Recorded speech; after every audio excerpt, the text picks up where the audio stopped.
discuss this more with Joe Siracusa, a political analyst and the Dean of Global Futures at Curtin University in Australia. Very good morning to you. Thanks for joining us. We'll come to the floating piles of garbage in a moment, but first to Kamala Harris and that last opportunity to convince voters. She's offering essentially a different future. Do you think she got that message across? Good morning, Aaron. No, she probably didn't get it across. She had one more chance to sort of strut her stuff and talk about how she was going to be different. The truth is that Kamala Harris doesn't have too much to offer. I mean, I think it's ironic, and we all love irony, don't we, in politics? She's at the actual spot where she accuses Trump of sending his followers down the road to steal the election. She's in the spot where she actually stole the primary from Joe Biden without any apologies. I mean, you know, the irony in this election is just incredible. It's been a very dirty election. They've gone after Trump every which way. Trump's people have gone after her. But, you know, the one thing that no one's done yet is explain why she should be president of the United States. And she's very lovely on many levels.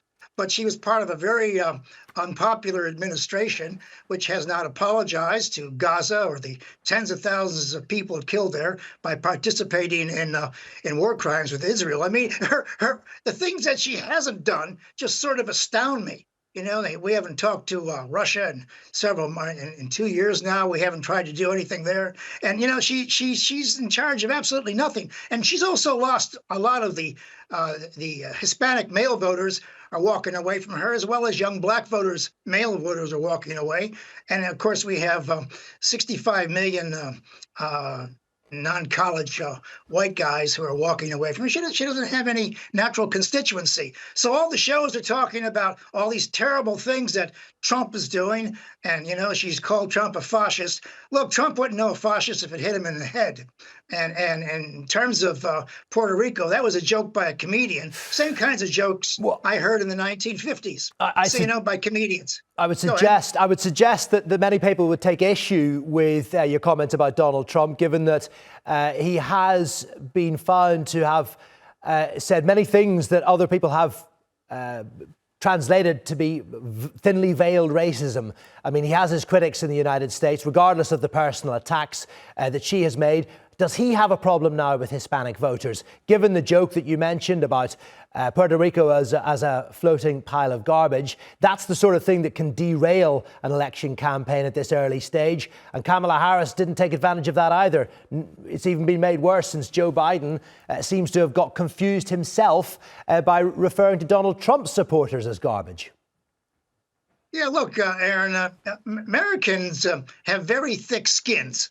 It's a country with 500 million registered guns. So you think people really worry about how they talk about each other? You know, if you go to Netflix or any American network and look at shows about how people talk about each other, these words mean nothing. This is just trash talk in Chicago or New York or Philadelphia. You know, they're not going to be offended. Some of them will probably have a wry look on their face. But the idea that Puerto Ricans are going to be rushing to Kamala Harris, look, she's lost the Arab Americans, Palestinian Americans, the Muslim Americans. She's lost a lot of the young men. I mean, you know, her constituency has sort of disappeared.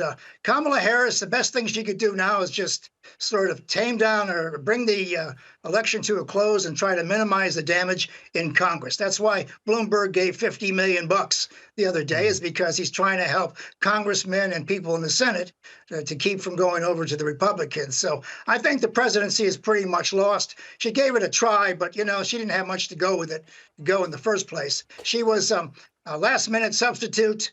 I sort of admire her courage to take up the spirit, but, you know, she's attached to an administration that has done so much damage in world affairs that she can't be forgiven for that. Joe, not in my books, anyway. Joe, the way you're speaking about it, it doesn't sound like it's close at all, yet all the pollsters say it is a razor-thin election going right down to the wire. You don't seem convinced.